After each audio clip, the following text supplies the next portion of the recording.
CM DKShi ಅವರ ಸಂಪುಟ ವಿಸ್ತರಣೆಗೆ ಇವತ್ತು ಕ್ಲೈಮ್ಯಾಕ್ಸ್, ಇವತ್ತು ಕುತೂಹಲಗಳಿಗೆ ತೆರೆ ಬೀಳುತ್ತೆ. ಖರ್ಗೆ ಅವರ ನಿವಾಸದಲ್ಲಿ ಈಗಾಗಲೇ ಹೈ ವೋಲ್ಟೇಜ್ ಮೀಟಿಂಗ್ ನಡೆದಿದೆ ದೆಹಲಿಯಲ್ಲಿ. ರಾಜಾಜಿ ಮಾರ್ಗದಲ್ಲಿ ಇರತಕ್ಕಂತ ಖರ್ಗೆ ಮನೆಯಲ್ಲಿ ಸಭೆ ನಡೆದಿದೆ. ಖರ್ಗೆ, ವೇಣುಗೋಪಾಲ್, ಸುರ್ಜೇವಾಲಾ ಭಾಗಿಯಾಗಿದ್ದಾರೆ. ಇನ್ನು 10 ಗಂಟೆಗೆ ಅಂದ್ರೆ ಇನ್ನು ಕೆಲವೇ ನಿಮಿಷಗಳ ನಂತರದಲ್ಲಿ ಸಚಿವರ ಪಟ್ಟಿಯನ್ನ ಫೈನಲ್ ಮಾಡಿ ರವಾನೆ ಮಾಡಲಾಗುತ್ತೆ ಡಿಕೆ ಶಿವಕುಮಾರ್ ಅವರಿಗೆ. ಸಂಜೆ ನೂತನ ಸಚಿವರ ಪ್ರಮಾಣ ವಚನ ಸಾಧ್ಯತೆ ಇದೆ ಅಂತ ಹೇಳಲಾಗ್ತಾ ಇದೆ. ಈಗ ಆಲ್ರೆಡಿ ಬೇಕಾದಷ್ಟು ಡಿಲೇ ಆಗಿದೆ. ಹಾಗಾಗಿ ಪೂರ್ಣ ಪ್ರಮಾಣದ ಸಂಪುಟ ಅಸ್ತಿತ್ವಕ್ಕೆ ಬಂದ್ರೆ ಆಡಳಿತವನ್ನ ಪೂರ್ಣ ಪ್ರಮಾಣದಲ್ಲಿ ಕೈಗೊಳ್ಳೋದಕ್ಕೆ ಸಾಧ್ಯ ಆಗುತ್ತೆ. ಕಾರ್ಯಚಟುವಟಿಕೆಗಳನ್ನ ಪೂರ್ಣ ಪ್ರಮಾಣದಲ್ಲಿ ನಡೆಸೋದಕ್ಕೆ ಸಾಧ್ಯ ಆಗುತ್ತೆ. ಹಾಗಾಗಿ ಇವತ್ತು ಸಂಜೆ ವೇಳೆಗೆ ಎಲ್ಲವೂ ಕೂಡ ಫೈನಲ್ ಆಗುತ್ತೆ ಅಂತ ಹೇಳಲಾಗ್ತಾ ಇದೆ. ಕಾಂಗ್ರೆಸ್ ಹೈಕಮಾಂಡ್ ನಾಯಕರು ಕೂತು ಫೈನಲೈಸ್ ಮಾಡಿದ್ದಾರೆ ಅಂತ ಹೇಳಲಾಗ್ತಾ ಇದೆ. ಕಾದ್ ನೋಡೋಣ. 10:30 11 ಗಂಟೆ ಅಷ್ಟೊತ್ತಿಗೆ ವಿಷಯಗಳು ಗೊತ್ತಾಗಬಹುದು. ಅಥವಾ ಸಿಎಂಎ ಕರೆದ್ರು, ಪ್ರೆಸ್ ಮೀಟ್ ಕರೆದ್ರು, ಆಶ್ಚರ್ಯ ಇಲ್ಲ. ಅಥವಾ ಹೈಕಮಾಂಡ್ ನಾಯಕರುಗಳು ಪ್ರೆಸ್ ಮೀಟ್ ಕರೀಬಹುದು, ಇಲ್ಲ ಮಾಧ್ಯಮಗಳಿಗೆ ಪಟ್ಟಿ ಬಿಡುಗಡೆ ಮಾಡಬಹುದು. ಅಥವಾ ಸಾಯಂಕಾಲದವರೆಗೂ ಅದನ್ನ ಕುತೂಹಲವಾಗಿ ಇಟ್ಕೊಳ್ತಾರಾ, ನೇರವಾಗಿ ಪ್ರಮಾಣ ವಚನ ಸ್ವೀಕಾರಕ್ಕೆ ಕೆಲವೇ ನಿಮಿಷಗಳ ಮುಂಚೆ ರಿವೀಲ್ ಮಾಡ್ತಾರಾ, ಏನು ಎತ್ತ ಅಂತ ಕಾದು ನೋಡಬೇಕಾಗಿದೆ. ಸಾಮಾನ್ಯವಾಗಿ ಈ ವಿರೋಧ ಪ್ರತಿಭಟನೆಗಳು ನಡೀತಾವಲ್ಲ, ಯಾರಿಗೆ ಸಿಕ್ಕಿರಲ್ವೋ ಅವರು ಆಕ್ರೋಶ ವ್ಯಕ್ತಪಡಿಸ್ತಾರಲ್ಲ, ಅದನ್ನ ತಡೆಯೋದಕ್ಕೆ, ಆ ಸಮಸ್ಯೆಗಳನ್ನ ಅವಾಯ್ಡ್ ಮಾಡಕ್ಕೆ ಹೀಗೆ ಲಾಸ್ಟ್ ಮೂಮೆಂಟ್ ಅಲ್ಲಿ ಅನೌನ್ಸ್ ಮಾಡ್ತಾರೆ.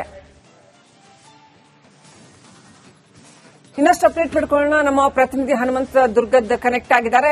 ಎಸ್ ಹನುಮಂತ, ಅಂತೂ ಇಂತೂ ಇವತ್ತಾದ್ರೂ ಈ ಎಲ್ಲಾ ಕುತೂಹಲಗಳಿಗೆ, ಸಂಪುಟ ವಿಸ್ತರಣೆಯ ಕುತೂಹಲಗಳಿಗೆ ತೆರೆ ಬೀಳುತ್ತಾ? ಈಗ ಆಲ್ರೆಡಿ ಲಿಸ್ಟ್ ಫೈನಲೈಸ್ ಆಗಿದೆಯಾ? ಇನ್ನೇನು ಎಷ್ಟೊತ್ತಿಗೆ ಗೊತ್ತಾಗಬಹುದು? ಏನೆಲ್ಲ ಡೀಟೇಲ್ಸ್ ಅಪ್ಡೇಟ್ಸ್ ಇದೆ?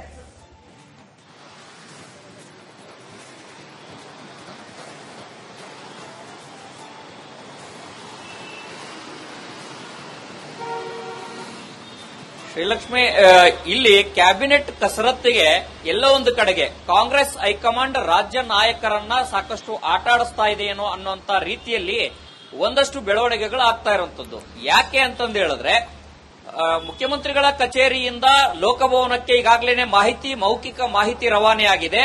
ಇವತ್ತು ಸಂಜೆ 4 ಗಂಟೆಗೆ ಪ್ರಮಾಣ ವಚನ ಸ್ವೀಕಾರ ಮಾಡಲಿಕ್ಕೆ ಎಲ್ಲಾ ರೀತಿಯ ಸಿದ್ಧತೆಗಳನ್ನ ಮಾಡಿಕೊಳ್ಳಿ ಅನ್ನುವಂತ ಮಾಹಿತಿ ಮೊನ್ನೆನೂ ಕೂಡ ಹೋಗಿದೆ. ಮತ್ತೊಂದು ಕಡೆಗೆ ಕಾಂಗ್ರೆಸ್ನಿಂದ ಅಂತಿಮವಾದಂತಹ ಪಟ್ಟಿ ಇನ್ನೂ ಕೂಡ ರೆಡಿ ಆಗಿಲ್ಲ. ರೆಡಿ ಆದ್ರೂ ಕೂಡ ರಾಜ್ಯದ ನಾಯಕರ ಕೈಗೆ ಸೇರಿಲ್ಲ. ಈ ಕ್ಷಣದವರೆಗೂ ಕೂಡ ಮುಖ್ಯಮಂತ್ರಿ ಡಿಕೆ ಶಿವಕುಮಾರ್ ಅವರು ಸೇರಿದಂತೆ ಮಾಜಿ ಮುಖ್ಯಮಂತ್ರಿ ಸಿದ್ದರಾಮಯ್ಯನವರಾಗಿರ್ಬೋದು, ಮತ್ತೆ ಕೆಪಿಸಿಸಿ ಅಧ್ಯಕ್ಷ ಬಿಕೆ ಹರಿಪ್ರಸಾದ್ ಅವರಿಗೆ ಆಗಿರ್ಬೋದು, ಅಧಿಕೃತ ಮಾಹಿತಿ ಇಂಥವರಿಗೆ ಸಚಿವ ಸ್ಥಾನ ಅನ್ನುವಂತ ಮಾಹಿತಿ ಇನ್ನೂ ಕೂಡ ರವಾನೆ ಆಗಿಲ್ಲ ಅನ್ನುವಂತ ಮಾಹಿತಿಗಳು ಲಭ್ಯ ಆಗ್ತಾ ಇರುವಂತದ್ದು. ಈಗ ಪ್ರಸ್ತುತವಾಗಿ ಇದಕ್ಕೆ ಪೂರಕವಾಗಿ ಡಿಪಿಆರ್ನಿಂದ ಲೋಕಭವನಕ್ಕೆ ಹೋಗ್ಲಿಕ್ಕೆ ಒಂದಷ್ಟು ಪಾಸ್ನ ಸಿದ್ಧತೆಗಳು ಕೂಡ ಮಾಡ್ಕೊಳ್ಬೇಕಾಗಿತ್ತು. ಅದು ಕೂಡ ಇನ್ನೂ ಆಗಿಲ್ಲ.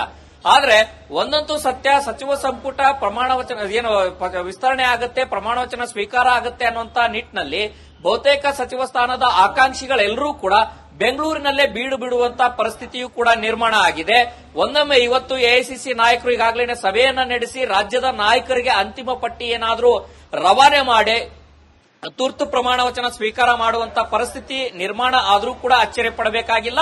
ಮತ್ತೊಂದು ಕಡೆಗೆ ಇಲ್ಲ, ಈ ಸದ್ಯಕ್ಕೆ ಬೇಡ, ಎಲ್ಲವೂ ಕೂಡ ಸಿದ್ಧತೆ ಮಾಡಿಕೊಂಡೇ ನಾವು ಮಾಡೋಣ ಅನ್ನುವಂತ ಪರಿಸ್ಥಿತಿ ಬಂದ್ರೆ ಅದು ಮುಂದೂಡಿಕೆ ಆಗುವಂತದ್ದು ಕೂಡ ಎಲ್ಲಾ ರೀತಿಯ ಲಕ್ಷಣಗಳು ಕೂಡ ಕಂಡು ಬರ್ತಾ ಇರುವಂತದ್ದು. ಒಟ್ಟಾರೆಯಾಗಿ ಈ ಕ್ಯಾಬಿನೆಟ್ ವಿಸ್ತರಣೆ ವಿಚಾರ ಏನಿದೆ, ಕ್ಷಣ ಕ್ಷಣಕ್ಕೂ ಕೂಡ ಸಸ್ಪೆನ್ಸ್ ಸೀರಿಯಲ್ ರೀತಿ ಒಂದಷ್ಟು ಮೂಡಿ ಬರ್ತಾ ಇರುವಂತದ್ದು ಕೂಡ ಕಂಡು ಬರ್ತಾ ಇರುವಂತದ್ದು. ಆದ್ರೆ ರಾಜ್ಯದ ನಾಯಕರು ಮತ್ತೆ ಸಚಿವ ಸ್ಥಾನದ ಆಕಾಂಕ್ಷಿಗಳೆಲ್ಲರೂ ಕೂಡ ಎಲ್ಲವನ್ನೂ ಬಿಟ್ಟು, ಮೈಚಳಿಯನ್ನ ಬಿಟ್ಟು, ಕ್ಷೇತ್ರವನ್ನ ಬಿಟ್ಟು, ಬೆಂಗಳೂರಲ್ಲೇ ಬೀಡು ಬಿಟ್ಟು ಪಟ್ಟಿ ಯಾವಾಗ ಬರುತ್ತೆ ಅನ್ನೋಂತಹ ಒಂದಷ್ಟು ಜಾತಕ ಪಕ್ಷಿಗಳ ರೀತಿಯಲ್ಲಿ ಕಾಯುವಂತ ಪರಿಸ್ಥಿತಿ ಅಂತೂ ನಿರ್ಮಾಣ ಆಗಿದೆ. ಶ್ರೀಲಕ್ಷ್ಮಿ, ಹನುಮಂತು, ಇನ್ನು ಇದರಲ್ಲಿ ನೋಡಿ, ಫಸ್ಟ್ ಲಿಸ್ಟ್ ಅಲ್ಲಿ ಸಿದ್ದರಾಮಯ್ಯ ಅವರಿಗೆ ಅವರ ಪ್ರಾಶಸ್ತ್ಯ ಹೆಚ್ಚಿನ ಇದು ಕೊಡ್ತು, ಅವ್ರಿಗೆ ಅವರ ಕ್ಯಾಂಡಿಡೇಟ್ಸ್ಗೆ ಹೆಚ್ಚಿನ ಪ್ರಾಶಸ್ತ್ಯ ಕೊಟ್ರು ಅಂತ. ಈ ಲಿಸ್ಟ್ ಅಲ್ಲಿ ಡಿಕೆ ಶಿವಕುಮಾರ್ ಅವರ ಕ್ಯಾಂಡಿಡೇಟ್ಸ್ಗೆ ಹೆಚ್ಚಿನ ಪ್ರಾಶಸ್ತ್ಯ ಕೊಡೋ ಚಾನ್ಸಸ್ ಇದೆಯಾ? ಅದ್ರ ಜೊತೆಗೆ ಬಿಕೆ ಹರಿಪ್ರಸಾದ್ ಅವರ ಲಿಸ್ಟು ಇರುತ್ತೆ, ಅಂದ್ರೆ ಅವ್ರ ಪ್ರಿಫರೆನ್ಸಸ್ ಇರುತ್ತೆ. ಸತೀಶ್ ಜಾರಕಿಹೊಳಿ ಅವ್ರ ಪ್ರಿಫರೆನ್ಸಸ್ ಇರಬಹುದು, ಯಾಕಂತಂದ್ರೆ ಅವರು ಅಹಿಂದ ನಾಯಕನಾಗಿ ಹೊರಹೊಮ್ಮೋ ಪ್ರಯತ್ನ ಮಾಡ್ತಾ ಇರ್ತಕ್ಕಂಥದ್ದು. ಹಾಗಾಗಿ ಜೊತೆಗೆ ಡಾಕ್ಟರ್ ಜಿ ಪರಮೇಶ್ವರ್ ಅವರದ್ದು ಒಂದೆರಡು ಪ್ರಿಫರೆನ್ಸಸ್ ಇರಬಹುದು, ಇಂಥವ್ರಿಗೆ ಕೊಡಿ ಅನ್ನುವಂತ ಯಾರಿಗಾದ್ರೂ ರೆಫರ್ ಮಾಡಿರಬಹುದು. ಇದನ್ನು ಹೇಗೆ ನಿಭಾಯಿಸುತ್ತೆ ಹೈಕಮಾಂಡ್? ಈ ಲಿಸ್ಟ್ ಅಲ್ಲಿ ಯಾರಿಗೆ ಹೆಚ್ಚಿನ ಪ್ರಾಶಸ್ತ್ಯ ಸಿಗುತ್ತೆ ಅಂತ ಅನ್ಸುತ್ತೆ?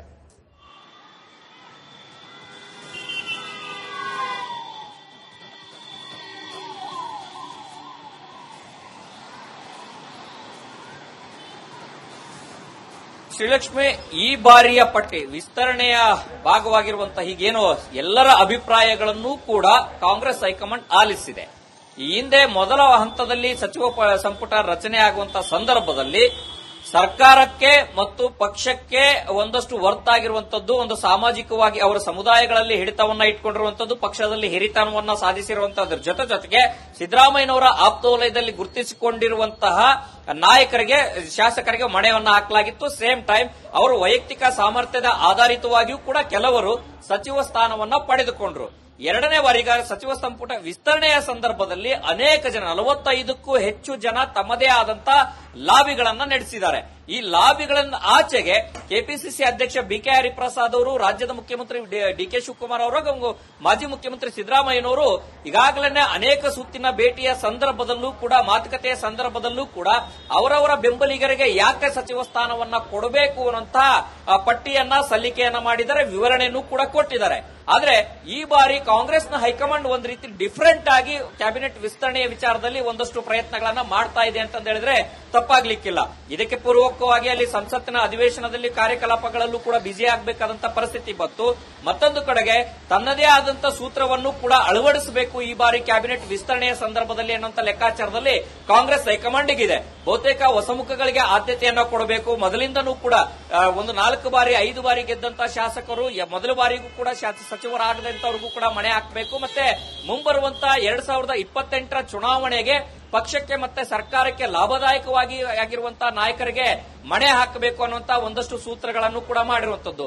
ವರ್ಕರ್ಸ್ ಫಾರ್ಮುಲಾ ಆಗಿರ್ಬೋದು, ಫೈಟರ್ಗಳ ಫಾರ್ಮುಲಾ ಆಗಿರ್ಬೋದು, ಜೊತೆಗೆ ಪಕ್ಷಕ್ಕೆ ಕಾಂಟ್ರಿಬ್ಯೂಟರ್ಗಳ ಒಂದು ಸೂತ್ರ ಆಗಿರ್ಬೋದು, ಈ ಎಲ್ಲಾ ಸೂತ್ರಗಳನ್ನ ಅಳವಡಿಸಿಕೊಳ್ಳುವಂತ ಲೆಕ್ಕಾಚಾರದಲ್ಲಿ ಕಾಂಗ್ರೆಸ್ ಹೈಕಮಾಂಡ್ ಆಗಿದೆ.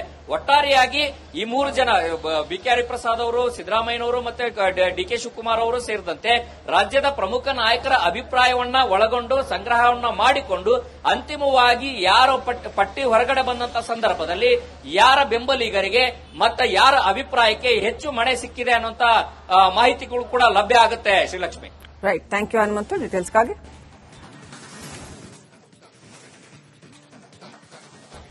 ಹಾಗಾದ್ರೆ ಇವತ್ತು ಈ ಸೆಕೆಂಡ್ ಲಿಸ್ಟ್ ಇನ್ನೇನು 10 ಗಂಟೆ ಅಷ್ಟೊತ್ತಿಗೆಲ್ಲ ಒಂದಷ್ಟರ ಮಟ್ಟಿಗೆ ಚಿತ್ರಣ ಗೊತ್ತಾಗತ್ತೆ ಅಂತ ಹೇಳಲಾಗ್ತಾ ಇದೆ. ಡಿಕೆ ಶಿವಕುಮಾರ್ ಅವರ ಕೈಗೆ ಲಿಸ್ಟ್ ಸಿಗತ್ತೆ ಅಂತ 10-10ವರೆಗೆ ಏನಾದ್ರೂ ಒಂದಷ್ಟು ಮಾಹಿತಿ ಸಿಗುತ್ತಾ, ಅಥವಾ ಅದನ್ನು ಕೂಡ ಸಂಜೆವರೆಗೂ ಹೀಗೆ ಸೀಕ್ರೆಟ್ ಮಾಡ್ತಾರಾ? ಯಾಕಂತಂದ್ರೆ ಪ್ರತಿರೋಧ ಏನು ವ್ಯಕ್ತ ಆಗುತ್ತೆ, ಯಾರಿಗೆ ಅಕಸ್ಮಾತ್ ಸಿಕ್ಕಿಲ್ಲ ಅಂತ ಆದ್ರೆ ಅವರುಗಳು ಅಸಮಾಧಾನ ವ್ಯಕ್ತಪಡಿಸ್ತಾರೆ. ಹಾಗಾಗಿ ಅದನ್ನೆಲ್ಲ ಅವಾಯ್ಡ್ ಮಾಡೋದಕ್ಕೆ ಲಿಸ್ಟ್ ಅನ್ನ ಸೀಕ್ರೆಟ್ ಆಗಿ ಇಡ್ತಾರಾ, ಅಥವಾ ಇಲ್ಲ ಬಂದು ಮಾಧ್ಯಮಗಳ ಎದುರಿಗೆ? ಡಿಕೆ ಶಿವಕುಮಾರ್ ಅವರು ಸದಾ ಹೇಳ್ತಾ ಇದ್ರು, ನಿಮ್ಮನ್ನು ಬಿಟ್ಟು ನಾವು ಸಂಪುಟ ವಿಸ್ತರಣೆ ಮಾಡಲ್ಲ ಬಿಡಿ, ನಾವು ಹೇಳ್ತೀವಿ ಅಂತ ನೆನ್ನೆ ಕೂಡ ಹೇಳಿದ್ದಾರೆ. ಸೊ ಹಾಗಾಗಿ ಈಗ ಬಂದು ಹೇಳ್ತಾರ ಮಾಧ್ಯಮಗಳ ಎದುರು ಯಾರ್ಯಾರು ಇದ್ದಾರೆ ಇದರಲ್ಲಿ ಅಂತ, ಸೆಕೆಂಡ್ ಲಿಸ್ಟ್ ಅಲ್ಲಿ ಅಂತ. ಕಾದು ನೋಡೋಣ ಏನಾಗುತ್ತೆ ಅಂತ. ಇನ್ನು 1.5 ಗಂಟೆ 2 ಗಂಟೆ ಒಳಗಡೆ ಒಂದಷ್ಟು ಚಿತ್ರಣ ಗೊತ್ತಾಗುತ್ತೆ.